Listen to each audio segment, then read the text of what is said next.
तो मैं मनोज मुसाफिर साहू नेशनल आवाज यूट्यूब चैनल पर आप सभी का स्वागत करता हूं। दोस्तों, आप लोग लगातार हमें सपोर्ट करते हैं, सब्सक्राइब करते हैं, इसलिए आप सभी का पुनः धन्यवाद करता हूं।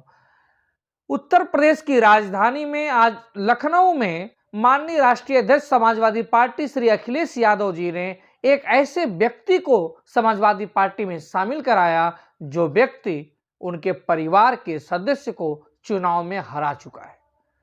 आजमगढ़ में लोकसभा का उपचुनाव हुआ था क्योंकि आजमगढ़ 2019 में अखिलेश यादव जी आजमगढ़ से सांसद चुने गए थे।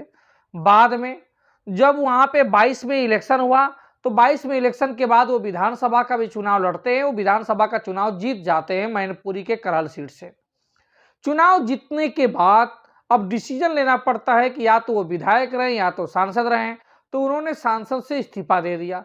आजमगढ़ की सीट से इस्तीफा देने के बाद वहां पे उपचुनाव हुए और उपचुनाव में अखिलेश यादव जी ने अपने चचेरे भाई धर्मेंद्र यादव को आजमगढ़ के सीट से प्रत्याशी घोषित कर दिया।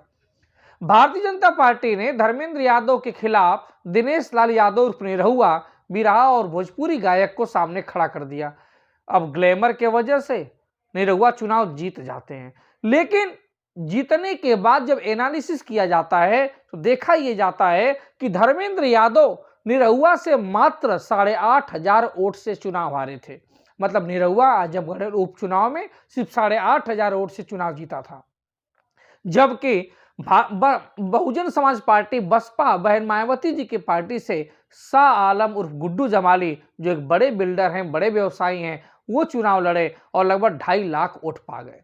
2.5 लाख वोटों में दलित वोटों के अलावा मुस्लिम वोट भी था और ये माना गया कि शाह आलम और गुड्डू जमाली ने मुस्लिम वोटों में सेंध लगाकर 8,500 वोटों से धर्मेंद्र यादव को चुनाव हरा दिए। उसी कमी को दूर करने के लिए शाह आलम और गुड्डू जमाली को समाजवादी पार्टी में शामिल कराया गया। आने वाले समय में उन्हें एमएलसी बना दिया जाएगा और एमएलसी बना के आजमगढ़ की सीट सपा की तरफ लाने में पुरजोर उन्हें मदद मिलेगी और एक उम्मीद जग गई। दरअसल मैं बार बार अपने समाज के लोगों को भी आगाह करता हूं कि जब सभी चुनाव जीतने के लिए नहीं लड़ा जाता है, हारने के लिए लड़ा जाता है, हराने के लिए लड़ा जाता है। अगर तुमने किसी को हरा दिया, जैसे हमारे समाज का ज्यादातर वोट किसको जाता है? भाजपा को। भाजपा टिकट नहीं देती, आप चुपचाप काम करो, भाजपा को हरा दो। जब भाजपा को एक चुनाव में हरा दोगे तो अगले चुनाव में भाजपा बुलाकर आपसे बात करेगी। कैसे? जैसे शाह आलम और गुड्डू जमाली को समाजवादी पार्टी बुलाकर विधान परिषद में भेज रही है। सिर्फ बसपा नहीं भेज रही है, भाजपा के साथ भी यही स्थिति है। आपको याद होगा कि गोरखपुर में उपचुनाव हुआ था और गोरखपुर के उपचुनाव में, याद करिए 2019 के चुनाव से पहले की बात है, उपचुनाव हुआ था जब योगी आदित्यनाथ जी 2017 में मुख्यमंत्री बन गए थे। गोरखपुर की सीट छोड़नी पड़ी थी। गोरखपुर में उपचुनाव हुआ। उपचुनाव में शुक्ला जी भारतीय जनता पार्टी के टिकट पर चुनाव लड़े और उनके खिलाफ निषाद पार्टी, जो आज संजय निषाद जी हैं, उन्हीं के बेटे प्रवण निषाद को चुनाव लड़ा दिया गया समाजवादी पार्टी गठबंधन में। अब प्रवीण निषाद ने सपा के साथ गठबंधन करके वहां पर योगी आदित्यनाथ के गढ़ गोरखपुर में भारतीय जनता पार्टी के प्रत्याशी को चुनाव हरा देता है। वहां पे समाजवादी पार्टी का कैंडिडेट प्रवीण निषाद चुनाव जीत जाता है और चुनाव जीतने के बाद अब भैया प्रवीण निषाद की इतनी डिमांड, इतनी मांग हो गई कि संजय निषाद, प्रवीण निषाद को, बाप बेटे सबको, निषाद पार्टी को भारतीय जनता पार्टी में गठबंधन में शामिल कर लिया गया। और आगे चलकर आज संजय निषाद मंत्री भी हैं, उनका एक बेटा विधायक है और प्रवीण निषाद सांसद भी है, लेकिन वो संत कबीर नगर से सांसद है, गोरखपुर से हटा के दे दिया गया। तो क्यों दिया गया? क्यों गठबंधन किया गया? क्यों योगी आदित्यनाथ अपनी सरकार में मंत्री भी बनाए हैं, सांसद विधायक सब बनवाए हैं? क्यों? इसलिए कि उसने गोरखपुर में चुनाव हरवा दिया। सिर्फ हराने की वजह से उसको मान सम्मान मिला। आज जमाली को क्यों विधान परिषद सपा भेज रही है? क्योंकि हरा दिया उसने चुनाव धर्मेंद्र यादव को। ठीक उसी प्रकार से ओम प्रकाश राजभर ने भी मनोज सिन्हा को चुनाव हरा दिया था। हराने के बाद गठबंधन में शामिल करने की मजबूरी थी कि गठबंधन में भैया शामिल करो, नहीं तो गाजीपुर से आजमगढ़ से साफ हो जाओगे। तो ये स्थिति हर नेताओं के साथ होती है। अभी आपने देखा फिरोजाबाद से रामजी लाल सुमन राज्यसभा सांसद बने हैं। किस लिए बने हैं? क्योंकि डर है राम गोपाल यादव को कि जो उनका बेटा अच्छे यादव फिरोजाबाद से लोकसभा का चुनाव लड़ रहा है, वो हार ना जाए, उसको जिताने के लिए वहां पे उसको पार्टी को जो मजबूत के लिए उसको घेराबंदी की जा रही है।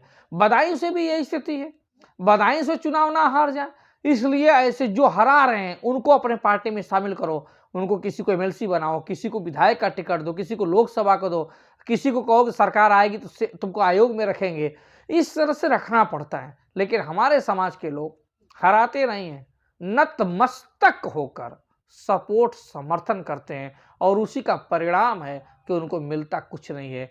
क्योंकि कहावत है, बाबू जगदेव साहब ने कहा था, एक पीढ़ी गाली सुनेगी, एक पीढ़ी जेल जाएगी, तीसरी पीढ़ी राज करेगी।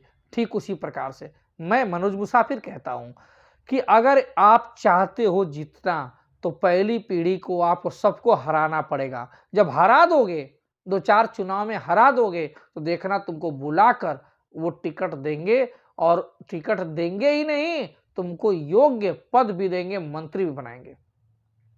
आज सीतापुर में विधायक जी राकेश राठौर गुरु विधायक बने और साथ में मंत्री भी बने। जानते क्यों विधायक बने? वो कारण मालूम है आपको?